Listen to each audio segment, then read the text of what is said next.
2, 1. Hola a todos, bienvenidos a un nuevo capítulo, el número 106 del Rincón de Aso, producido por el grupo Sociedad y Estado asociado al CEIS y al INUS, y que se publica, Diana, en su canal de YouTube Aportes de la Historia. Estoy con Diana Duarte, directora del grupo, además de administradora de la web Aportes de la Historia, y yo que, como el Zócalo indica, trabajo en dicho lugar. Acá está el escudito. Nos encontramos en los estudios Buena Vista Social Club en la ciudad de Mar del Plata, y hoy es lunes 13 de septiembre del 2025. Si no te interesa esta presentación, vas al telón negro. Este video podcasting está pensado en primer lugar para los historiadores de los servicios policiales, el Poder Judicial y su administración, entre otros. Y por supuesto, son más que bienvenidos, Diana, otros públicos. Hace algunos meses, bajo la aplicación Genially, publicamos Hágase Saber, Policía de la Provincia de Buenos Aires, 1883-1890, órdenes de captura, una fuente. Estuvimos, Diana, bastante remolones para hacer la presentación que concretamos en este momento. Se publicó en ese formato experimental junto al nivel de accesibilidad que nos sugirieron en los seminarios cursados en el CIED y que ustedes encontrarán en www.aportesdelahistoria.com.ar. Ponen en el buscador policía y sale el texto. Diana nos va a explicar varias cuestiones en torno a esta fuente. Sí, me gustaría señalar que sobre la policía de la provincia de Buenos Aires hemos escrito algo, aunque no era nuestro objeto de estudio, ya que nos enfocábamos en la administración de justicia. Por supuesto, la función policial estaba dentro de ese entramado de agentes estatales con sus diversos dispositivos. Muchos no eran novedosos en ese momento en particular. Uno encuentra muchas continuidades con los periodos anteriores y también, ¿por qué no?, diferencias. Esta fuente la hemos trabajado en diversas ponencias presentadas, como los interescuelas o en distintas publicaciones. Recuerdo, en el 96, gracias a la invitación del doctor Ricardo Salvatore, participamos del simposio por él organizado en la Universidad de Itela. Volvamos a esta fuente, Diana. Estimo que no debe ser importante por su ausencia.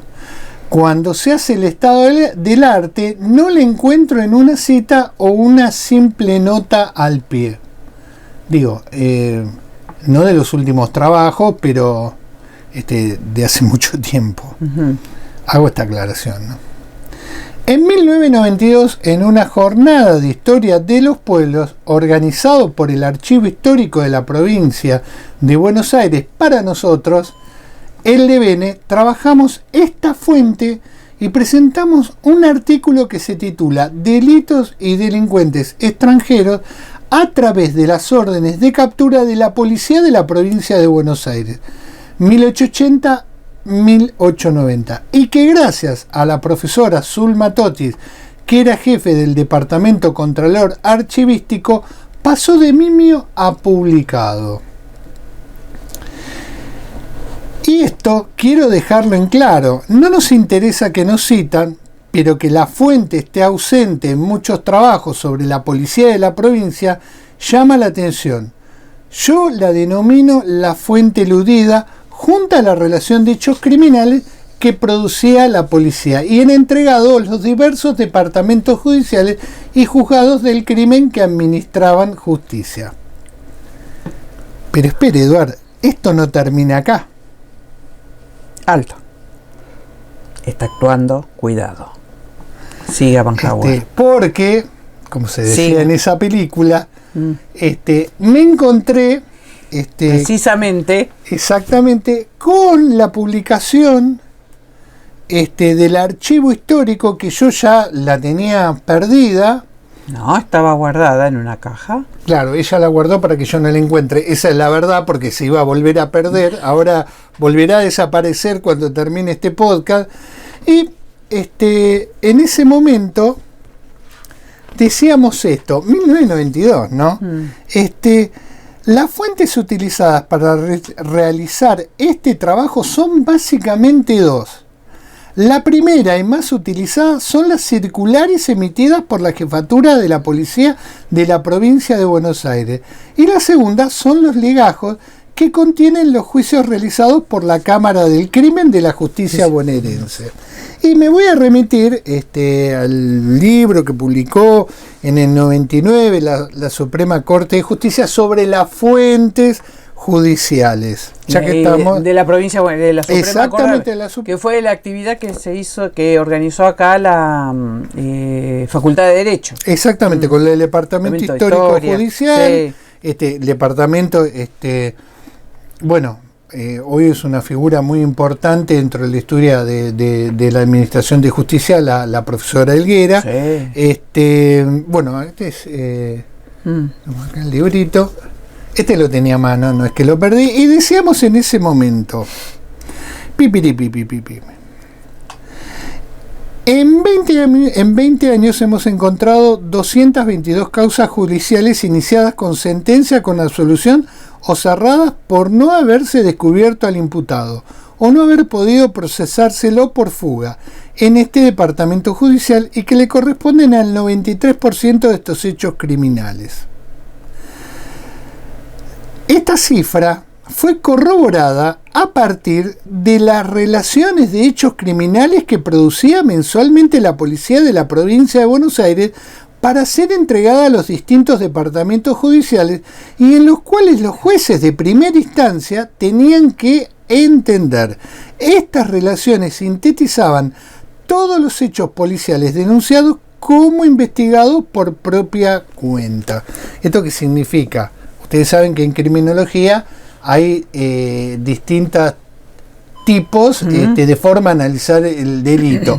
Uno de ellos es la criminalidad real, que es imposible de conocerla. Nunca. Porque necesita que esté la denuncia. La aparente, decían en ese momento, que era la denunciada, pero no terminaba en una causa judicial. Y la judicial era la que cumplía todo el circuito que establecía los códigos de procedimiento.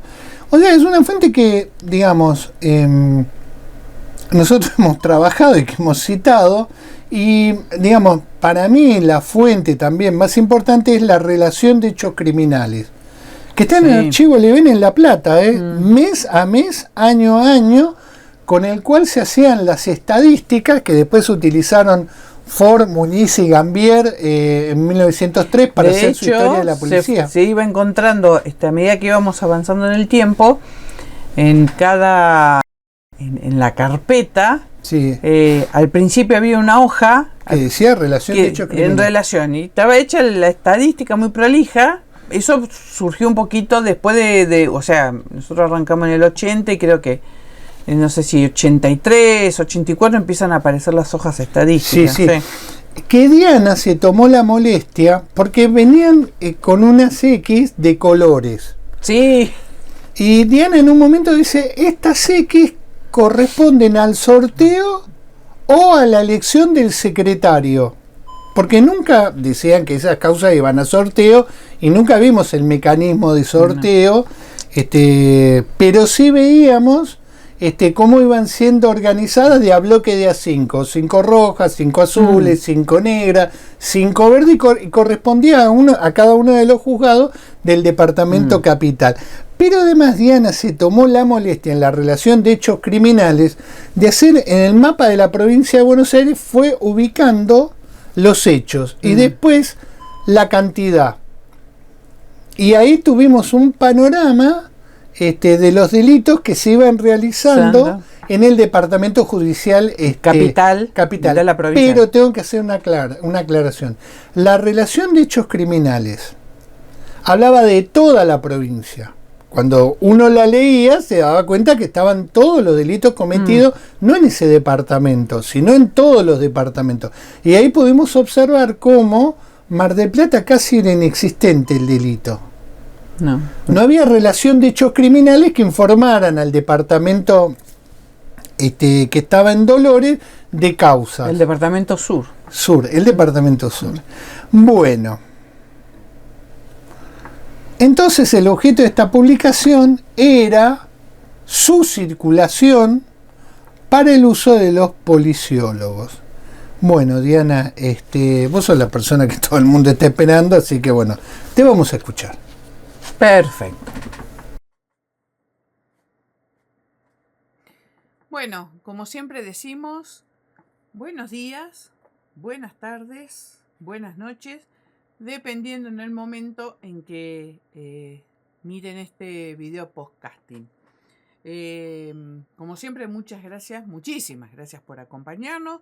Gracias, Carlos, por la introducción, que es una introducción con la historia dentro de la historia. Claro. Nosotros contamos una historia, pero esa historia a su vez tiene otra historia que ahora explicaremos y desarrollaremos. Si me permitís, sí, Carlos, le quiero mandar un agradecimiento a la doctora Adriana Álvarez, compañera, colega, y sin sacar cuentas, compañera de ingreso a la facultad, en la carrera, con lo cual ya sumamos un montón de almanaques, ya que nos invitó a participar en el seminario de grado a través de una presentación, de una charla del seminario de grado acerca sobre las nuevas narrativas en la historia que ella está desarrollando. La verdad que muy interesante y sobre todo muy interesante la propuesta para que trabajen los estudiantes, ¿no? Porque uno siempre, cuando fue estudiante, perfecto, carga teoría, historiografía, metodología, todas esas cuestiones, pero siempre tiene esa ansiedad de decir la fuente, trabajar con, bueno, y en ese caso se dio.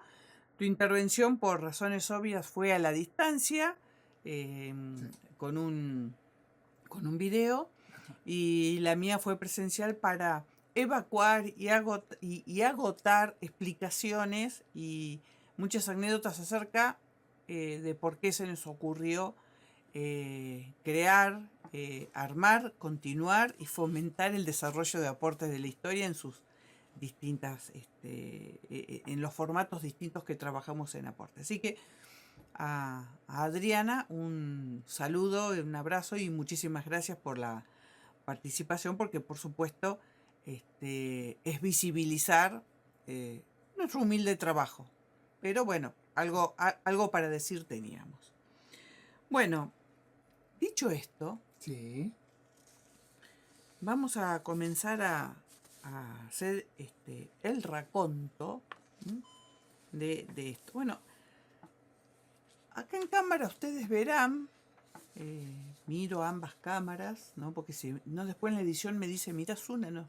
Una cámara. Una cámara, muy bien. Acá tenemos un libro de órdenes de captura y de circulares de la policía de la provincia de Buenos Aires.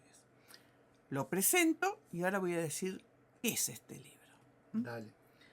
Como verán, muy sepia, muy amarillo, muy vintage. Muy vintage. Hay textos tipeados, permiso, sí, y hay textos manuscritos. O sea que nos está advirtiendo que es una administración que está en transformación. Y esto tiene su historia. Tiene dos historias. La propia como fuente y el derrotero hasta que nosotros dimos con esta fuente. En 1987, y acá siempre en quienes trabajamos con documentación y también historiadores célebres, que no es nuestro caso, nosotros somos meros trabajadores de la historia, dicen que el azar, ¿no es cierto?, o la suerte o la fortuna en algún momento lo ilumina a uno y le dice, bueno, vení por acá y no por allá. En una librería de libros viejos, antiguos, en el barrio San Telmo, en Capital Federal, hurgando, pispeando, porque uno es parte de su esencia, en 1987 siendo aún alumnos, Sí. encontramos, había un tomo gordito en un rincón de un local de esos altos, de 4,5 metros de alto, con manchitas de humedad, tablillas a la vista, me acuerdo, piso calcáreo, ¿no? Algunos con remendones de cemento. Un libro que no sé por qué nos llamó la atención. Vos lo agarraste, lo abrimos y dijimos, no te puedo creer. Sí. Como todo hallazgo Sí, fortuito, sí, no así te es. puedo creer. Sí. Y el no te puedo creer era este tomo que, como mucha documentación institucional que a veces se encuentra arrumbada, a la venta, olvidada, regalada, nadie sabe cómo sucede, encontramos un tomo de la Comisaría de Órdenes de la Policía de la Provincia de Buenos Aires, de las órdenes de captura de la Policía de la Provincia de Buenos Aires. Algo para nosotros exótico. La circular 1, donde comienza este volumen, arranca el 11 de enero de 1883. Bien. Es de una caligrafía meticulosa, las que, como pueden observar, las que están escritas, y de ahí vemos que se intercalan y después directamente ya no se intercala lo caligráfico con lo impreso y después continúa siendo el resto del texto impreso. Tiene una encuadernación muy prolija, suma en total 529 circulares. Sí. Y la última circular está fechada el 4 de enero de 1890, con lo cual suma 7 años, de enero a enero, entre el 83 y el 90.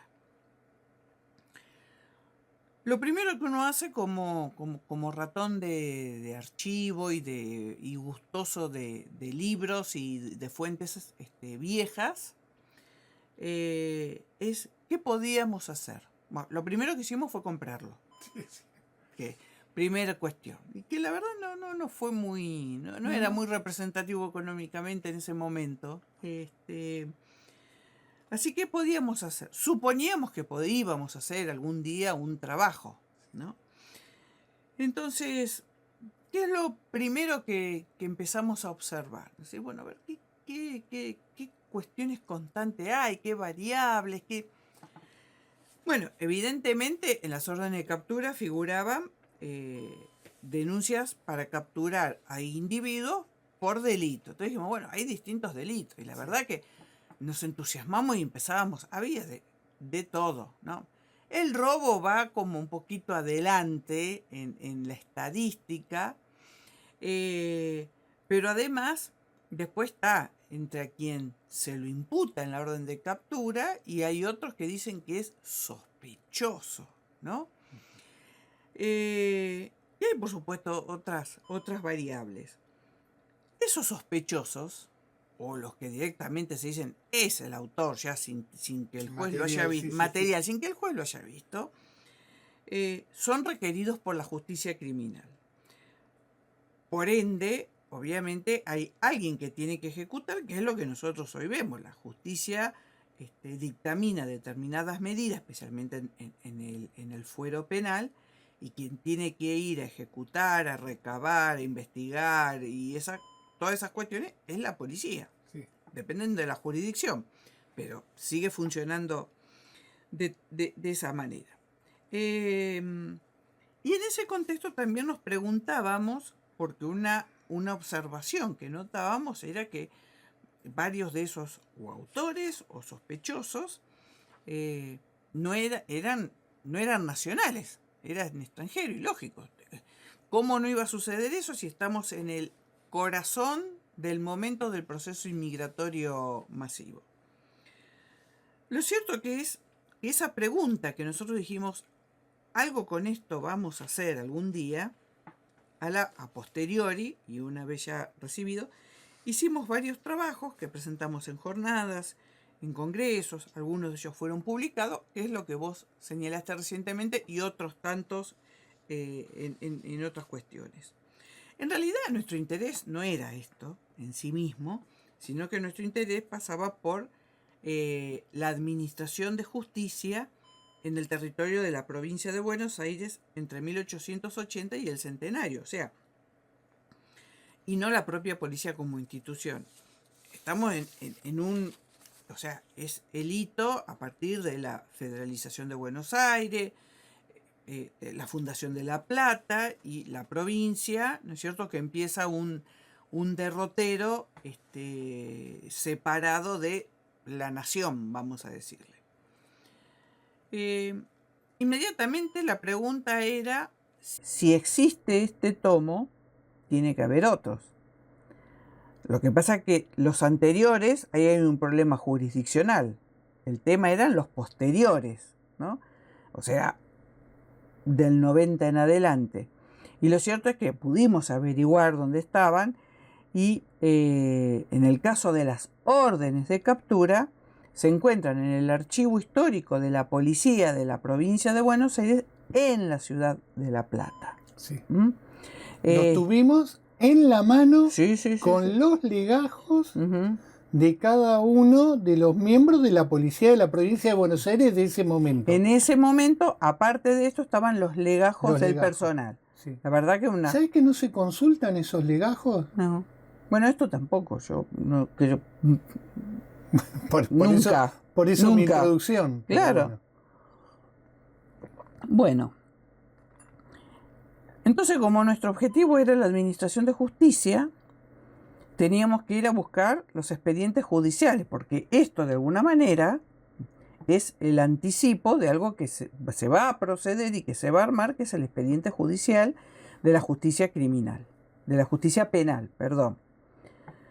Entonces, ¿a dónde teníamos que ir? Ahí ya cambiaba la cosa, entonces nos sugirió nuestro maestro y amigo, nuestro querido Carlos Mayo, dice, y vayan al Levene, nuestra manera de sintetizar al archivo histórico de la provincia de Buenos Aires, que se encuentra en el Paseo Dardo Rocha.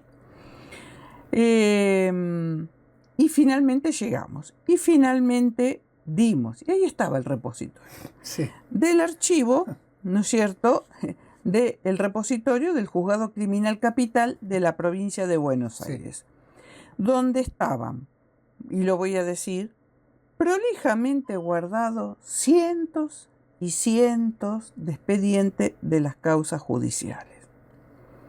Esto merita otra explicación después, ¿no?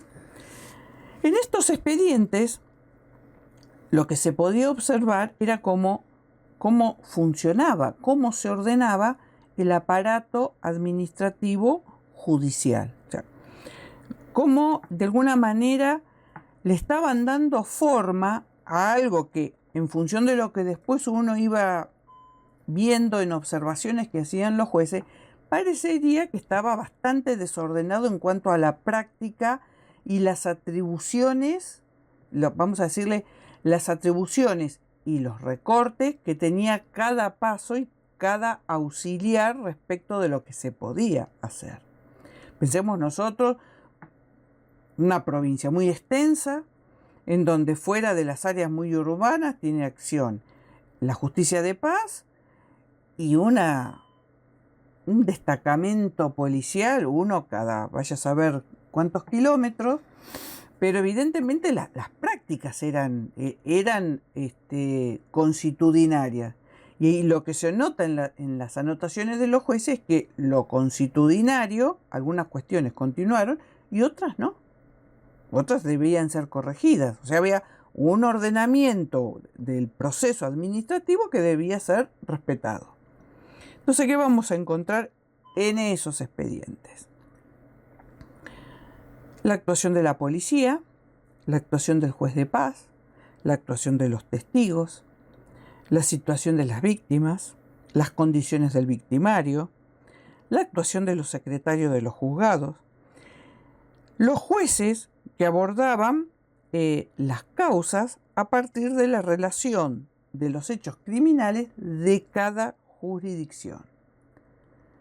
cada una de esas relaciones de hechos criminales nos abrió puertas a miles de historias exquisitas, la verdad, riquísimas. El tema era que, por supuesto, tenían una información riquísima, pero tuvimos un pequeño inconveniente. No se podían consultar. Y ahí empieza la historia dentro de la historia. Porque, por supuesto, cualquiera que va a un archivo sabe que puede consultar aquello que está habilitado al público y que está catalogado. ¿Me permitís un...? Sí. Bueno, yo de eso no me acuerdo nada porque estaba cuando me dijeron que no se podía consultar, estaba en un estado catatónico. Nunca me enteré lo que pasó hasta que me encontré en la calle y vos me dijiste, bueno, ya está, tengo todo arreglado. Pero esos 15 minutos no están en mi memoria. El tema fue el siguiente. Nos dicen, sí, acá están esos expedientes, pero no se pueden consultar. O sea, hay que imaginarse la situación. Nosotros estábamos con becas de investigación. Sí. Todo nuestro leitmotiv se basaba en esa fuente. Entonces dice, no se puede consultar, porque no está catalogado. ¿Y cuándo lo van a catalogar?, preguntó uno. Y no sabemos, tenemos poco personal, fue la respuesta. Sí, sí. Con lo Barba. El director, sí, en ese momento era el profesor Fernando Barba.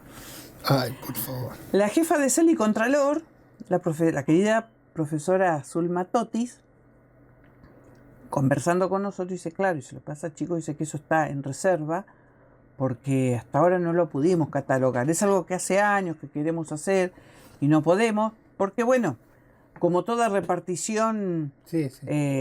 Especialmente los archivos, por ahí otras reparticiones públicas estatales cuentan con recursos para tener todo lo que desean, pero los que venimos del lado de las humanidades sabemos que siempre hay siempre falta algo, o falta equipamiento, falta personal, bueno, lo que fuera. Y en ese momento vos quedaste impávido de la desilusión y te fuiste. Dijiste, bueno, muchas gracias, buenas tardes. Entonces yo me quedé frente a Zulma Totis y es ahí donde ella dice, bueno, dice, pero ustedes, no, le explico, mire, nosotros somos de Mar del Plata y estamos en el grupo de investigación del doctor Carlos Mayo. Entonces, las relaciones en este mundo y en este ámbito son muy importantes. Y Zulma terminó siendo compañera de promoción. Sí. Se recibió con Carlos Mayo. Dice, ustedes trabajan con Carlitos, como le decía cariñosamente. Y bueno, yo le digo, ¿pero cómo es? Y no, lo que pasa es que no se consulta hasta que no está catalogado. Le digo, ¿cuándo lo van a catalogar? No sabemos. O sea que yo no puedo saber cuándo se...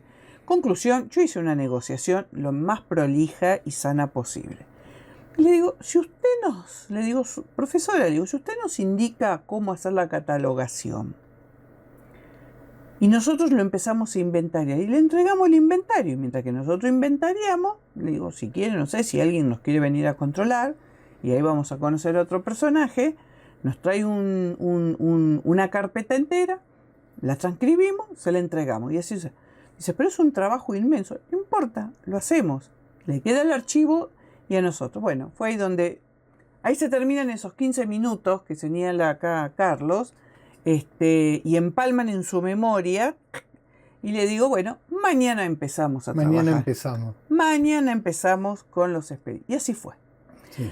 Por lo tanto, lo organizamos, les hicimos una base de datos con lo que eran las computadoras, la 286 de aquel momento que teníamos, y le íbamos entregando, para los que son viejos se van a acordar, el papel continuo con las tiritas perforadas, y le entregábamos los disquetes con el impreso por cada una de las carpetas.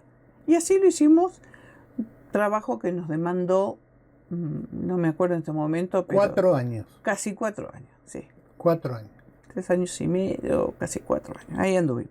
Pero la verdad nos llenó de orgullo, de satisfacción, porque en esos 4 años uno conoció a otros colegas de La Plata o de otras jurisdicciones, prácticamente quedó como integrado transitoriamente al mobiliario del archivo, porque ya llegábamos y un recuerdo inmenso a Don Beto, ¿no? Que era el cuidador, el custodio del depósito del archivo, Claro. ¿no? Así que bueno, por un lado. Bueno, ¿qué nos encontrábamos, no? Que las órdenes se emitían por orden de los jueces, o sea, las órdenes de captura de la policía partían a pedido de un juez de primera instancia, no era la voluntad a secas de la policía. ¿Qué es lo que nos encontramos en estos hágase saber? Y en realidad es el formato institucionalizado que va tomando ese pedido, ¿no? Tiene una fórmula. Entonces, va a estar la sección que se va a conocer como pedido de captura. Hay veces el hágase saber con el pedido de captura podían estar juntos, ¿no? Sí. Y hay veces podían estar separados en una misma circular. Esas circulares eran recibidas por las comisarías y las subcomisarías, por supuesto, del territorio de la provincia de Buenos Aires. En esos hágase saber, uno puede observar los saberes institucionalizados en la práctica policial. En la historiografía actual lo llaman agentes estatales. Sí. Ahora. Cuando nosotros empezamos en aquellos tiempos se hablaba de auxiliares policiales y auxiliares de la justicia. Lo de agente estatal me encanta. Claro. Cuando lo escuché por primera vez, fue como cuando escuché material didáctico digital, dije, bueno, esto es lo mismo. Agentes estatales. Agente estatal de acá, de allá, de esto. Hay múltiples. Claro, como cuando hablaban de dispositivos hace 35 años, 40 de Foucault, el dispositivo tal, el dispositivo el otro. Bueno, perdónenme, pero... Recuerdos varios. Sí. Entonces, ¿qué nos dicen los hágase saber? Los circulares de hágase saber, ¿no es cierto? La información. Bueno, primero vemos cuál es la función de los agentes estatales, dicho en términos más modernos. No los policías. No los policías, los agentes estatales. ¿Cómo se organiza la institución policial para poder cumplir esas funciones? Sí. Ahí, ¿no? No solo con respecto al delito, sino como auxiliares junto a los jueces de paz. Sí. ¿No? Participaban en el inicio, participan en el inicio del formado de esa recopilación de información, que luego lo recepciona el secretario del juzgado y el secretario del juzgado luego se lo pasa al juez de primera instancia. En algunas oportunidades el juez podía estar junto por ahí con el secretario también participando en esa situación. Lo que pasa que el juez nunca iba a estar en el lugar de los acontecimientos.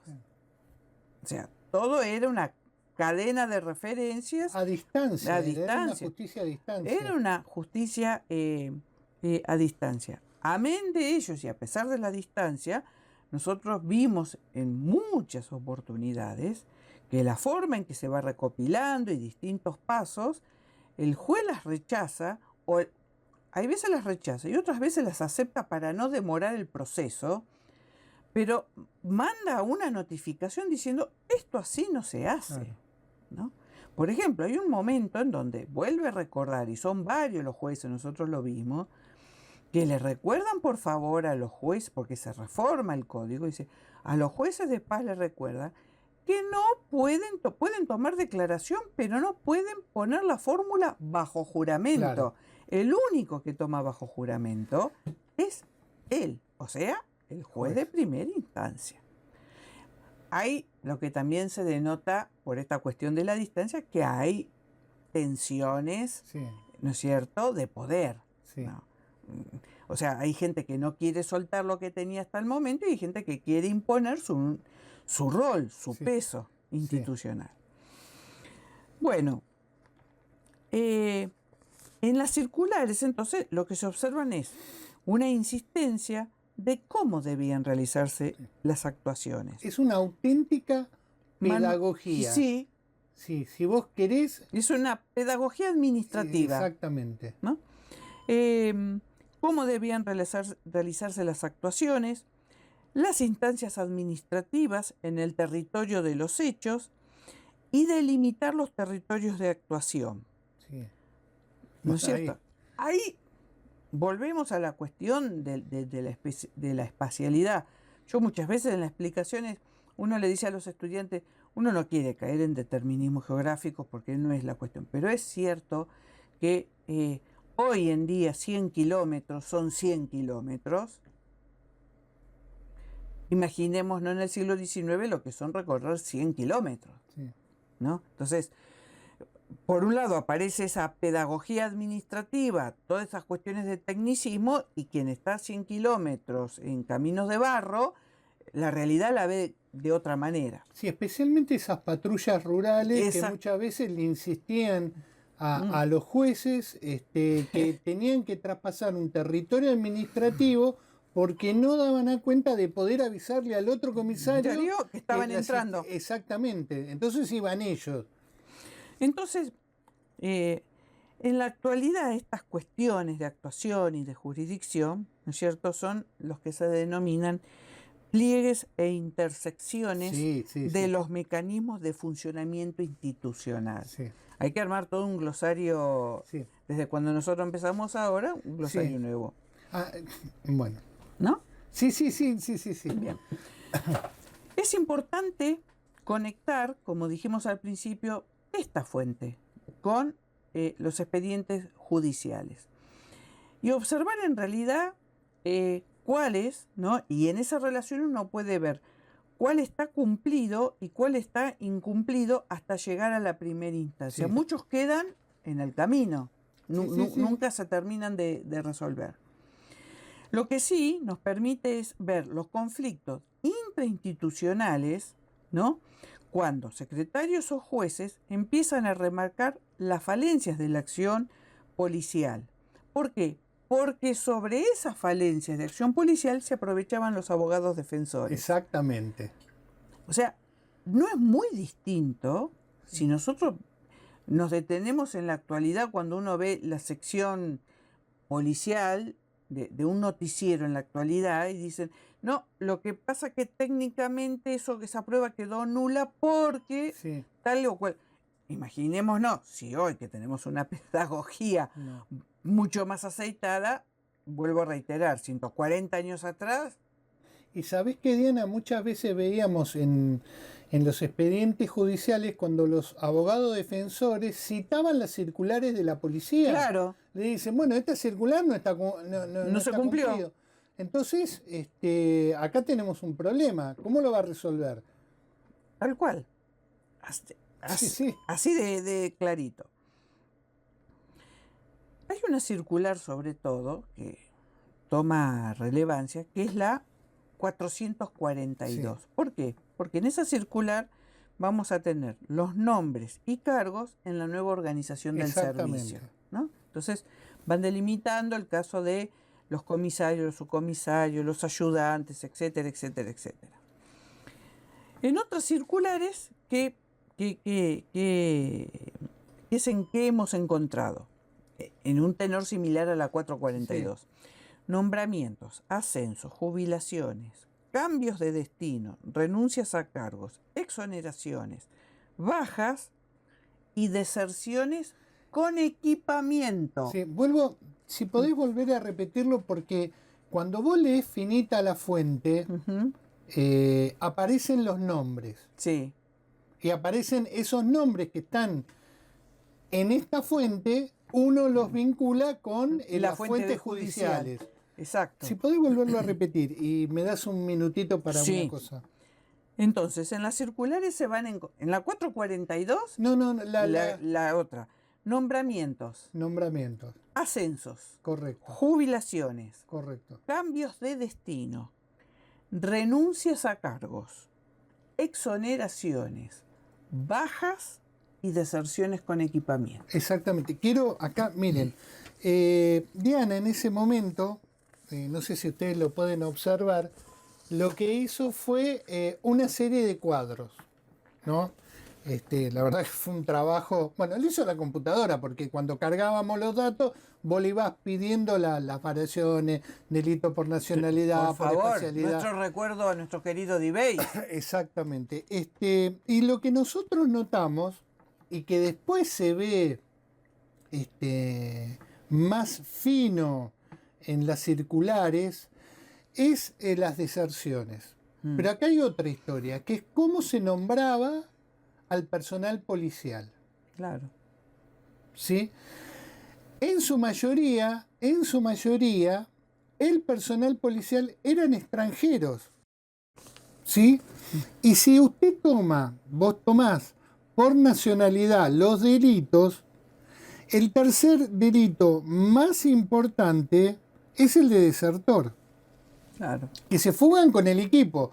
Se hacen nombrar en la policía, le dan la primer paga y se fugan. Se fugan con caballo, apero, fusil, pistola, claro. Y se van. Era muy común. Por eso una gran crítica en ese momento, quién nombra al personal policial y quién lo destina a las distintas jurisdicciones. Al final empiezan a aparecer cómo yo empiezo a trasladar a los comisarios, que es una cosa que cuando con Max, porque recibimos una gran ayuda de Maximiliano Van Hauer, Duarte, él me dice, fíjate lo que está pasando con el tema de traslados, porque no solo el ascenso, es el traslado, y el traslado tenía que ver con un conflicto que pudo haber entre el juez de paz o el intendente o el comisionado. Entonces directamente se lo sacaban de encima y pondrían uno afín a los intereses políticos o de otro tipo. Esta es una cuestión que a mí me llamó la atención. O sea, los desertores se constituyen en el cuarto delito de importancia, que es el 11% de las órdenes de captura, que pueden ser milicos vigilantes, pero además son de las patrullas rurales. Ahí hay mucho más descontrol. El ámbito. Exactamente. Bueno, este es un punto ahí también para cruzar, que es la lista que vos diste. La otra cuestión, precisamente esto que señalás vos, la verdad era un circuito bastante caótico, el del nombramiento para ingresar al servicio policial. Sí. Lo que sucede es que acá hay, diríamos, otra instancia institucional, ¿no?, estatal, que se va a generar en estos años. Y es que vamos a estar a poco tiempo de la creación de la escuela de oficiales y luego, un poquito más tarde, la escuela de suboficiales del personal de la policía de la provincia de Buenos Aires. Evidentemente, se está... ¿cómo se dice? Se está estandarizando el Estado. Claro. Y es más, en un momento, Diana, que a mí también se me pasó, es como hay una circular en el cual dicen, bueno, miren, acá usted no puede nombrar parientes. También me acuerdo. Y cuidado con los parientes del intendente, del comisionado, del juez de paz, porque parece ser que esa institución está copada por parientes, de los que detentan algún margen de poder. Cuando digo margen es de utilidad del poder, ¿no? En términos más criminológicos crudos. Prácticas nepóticas que continúan hasta nuestros días. Sí. Pero en ese momento eran ya exacerbadas, señaladas por los jueces de primera instancia. Que eso era un problema. Claro. Durante nuestro periodo, el personal policial, en función de esto, lo que vos señalas, conoció 2 reglamentos para poder funcionar. El último fue el que comenzó a regir a partir de enero de 1890. Sí. Las circulares, además, se ordenaban y servían para poder establecer el servicio estadístico de la policía de la provincia de Buenos Aires. Servicio estadístico y cifras que luego fueron tomadas por ese informe que van a realizar Diego Muñiz Luis Fors y Agustín Gambier, Catalanes ellos. tres oficiales españoles de origen catalán que vienen a hacer un estudio y un informe acerca de la policía de la provincia de Buenos Aires. De ese trabajo, cuando lo vemos, yo le digo a Diana, nosotros tenemos suicidios en los expedientes judiciales y ellos señalan la tasa de suicidio. Sí. Y me acuerdo que de ahí sale un trabajo que se llama Yo hoy indudablemente muero. Exacto, ¿sí? Que son las cartas de adiós. Exactamente, que después terminó en tu tesis de licenciatura. Y Muñiz, Forsi y Gambier, estos tres catalanes, van a escribir un informe, un libro, diríamos nosotros, que es La policía de la provincia de Buenos Aires, su historia, su organización, sus servicios, que fue publicado en el año del centenario, en 1910. En ese trabajo, ¿no? Se publica, bueno, en este trabajo, en este volumen, en total encontramos 193 circulares, ¿no? Que de orden administrativo pedagógico, ¿no? Que son aparte de los pedidos de captura, de los hágase saber.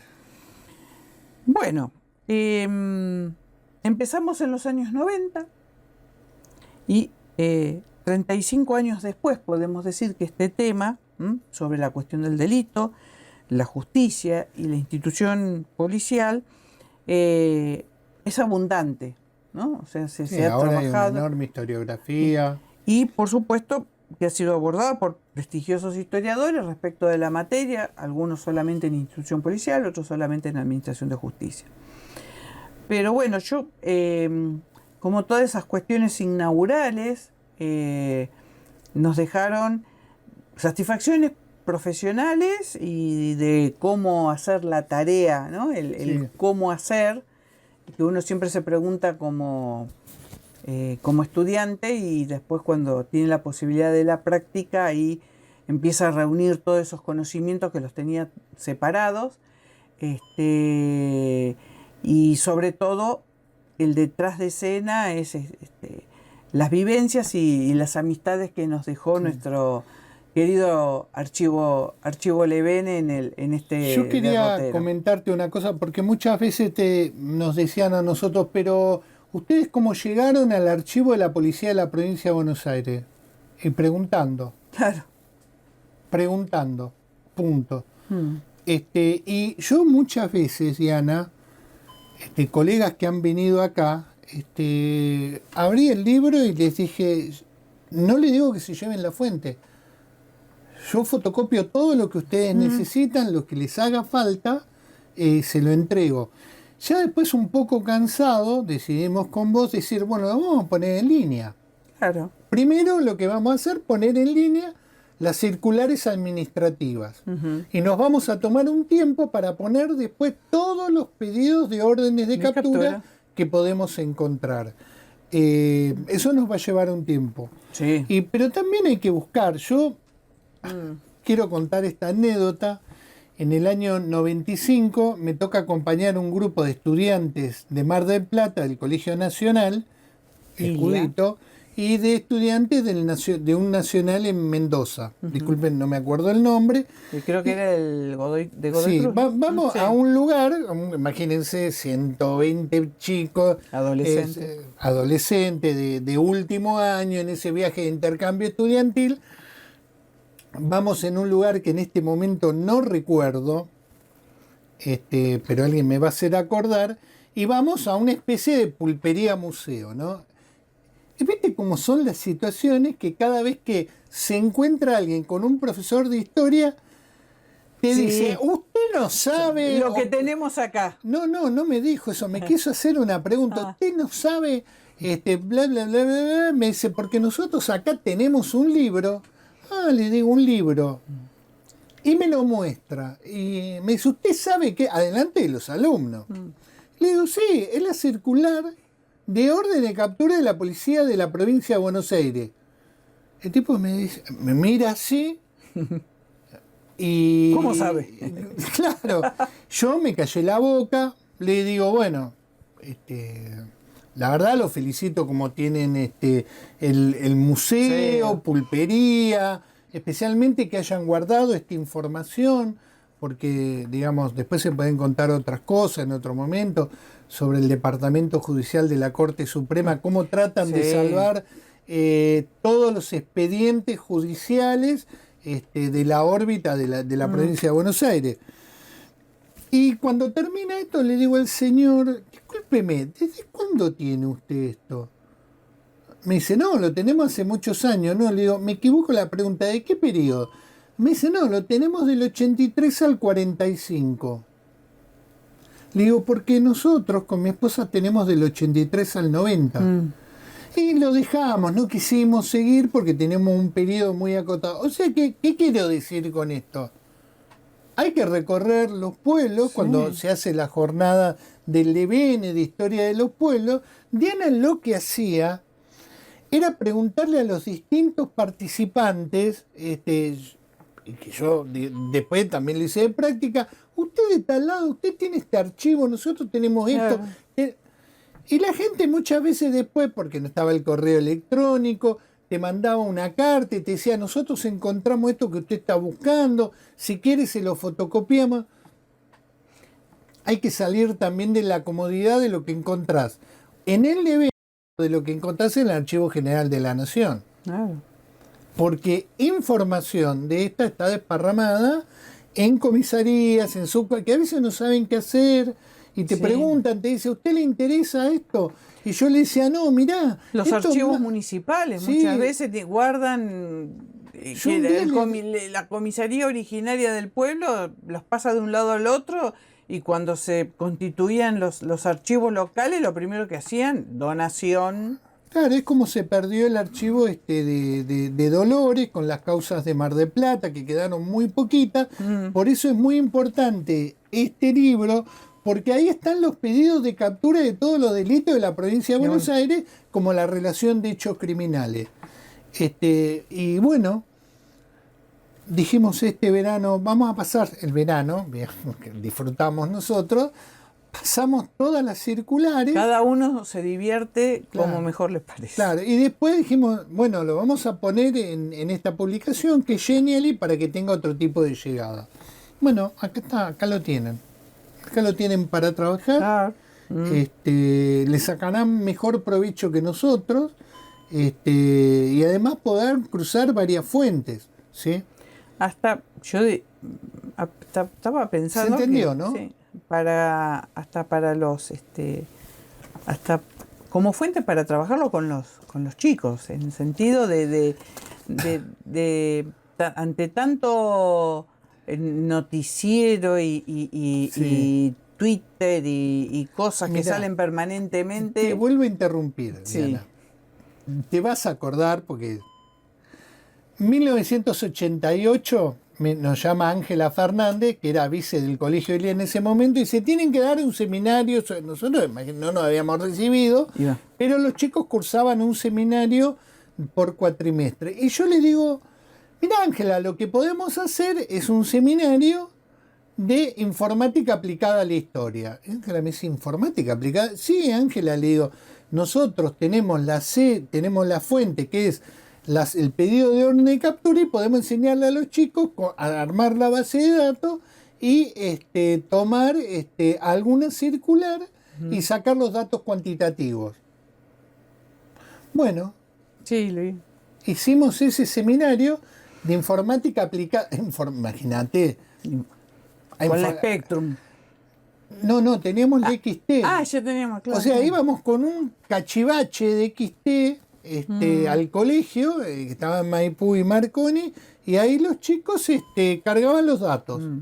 Aprendían obviamente a manejar una compu, aprendían a manejar el procesador, porque en ese momento el colegio tenía Commodore, entonces, claro, los chicos estaban enloquecidos, además que se te escapaban de la clase. Obviamente se escapaban más seguido. En el viejo. Yo dije Maipú y Marconi, en el viejo perdón, Ilian, en Juan B. Justo. Y Córdoba. Y bueno, eso es un poco un recorrido que tuvo esta esta fuente en nuestras manos. Y que es una joya, porque hay un artículo de Osvaldo Barreneche sí. y de Silvia Mayo. El artículo de Osvaldo Barreneche nos sirvió a nosotros para poder hacer una hoja que él tiene como anexo 1, ¿sí? Con todos los datos. Entonces nosotros teníamos esta hoja y con esta hoja se hizo otro DBase. Sí, exacto.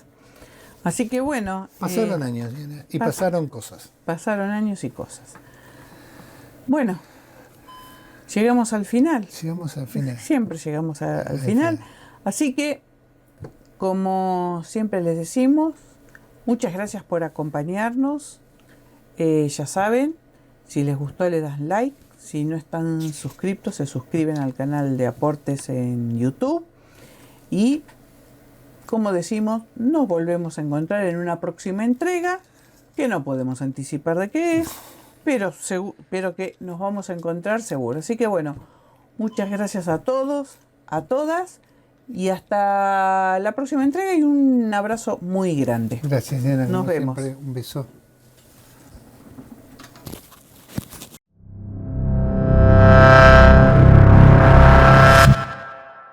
Mira, yo lo único que sé que había escrito 10 páginas y ahora hay 4. Y yo quiero saber qué va a decir Adriana de tan poco que voy a hablar. No, Adriana va a estar muy contenta, va a agradecer que hables poco. Ahí va a estar la cuestión. Escúchame, yo soy un artista, ¿vos lo entendés? No, yo estoy de acuerdo que vos seas un artista, pero yo soy la directora y decido la edición, el montaje, el recorte y cuánto habla cada uno, pues si no, Aporte sería una anarquía. Bueno, está bien, listo. Hacé lo que quieras.